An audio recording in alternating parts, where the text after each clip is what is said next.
গত ২২ জানুয়ারি জাঁকজমকপূর্ণ অনুষ্ঠানের মধ্য দিয়ে দ্বার খুলে দেওয়া হয় ভারতের অযোধ্যার রাম মন্দিরের।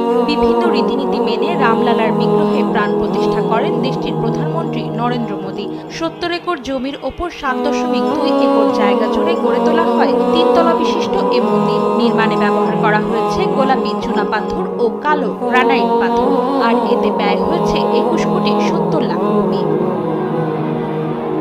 তবে হঠাৎ করে বিপর্যয়ের সংবাদ রাম মন্দিরকে ঘিরে। বর্ষার শুরুতেই ফাটল ধরেছে ভারতের মন্দিরের ছাদে। শুনতে অবাক লাগলেও ঘটনাটি সত্যি। উদ্বোধনের ৬ মাস পার না হতেই মন্দিরের ছাদ ফেটে চুইয়ে পড়ছে বৃষ্টির পানি। এই ঘটনায় উদ্বেগ প্রকাশ করে মন্দিরের প্রধান পুরোহিত স্থানীয় সংবাদ মাধ্যমকে বলেন, ছাদে ফাটল ধরার কারণ এবং নির্মাণে কি ঘাটতি রয়েছে তা খুঁজে বের করে মেরামত শুরু করা উচিত। মন্দিরের কোথাও পানি বের হবার জায়গা নেই বলে বৃষ্টি বাড়লে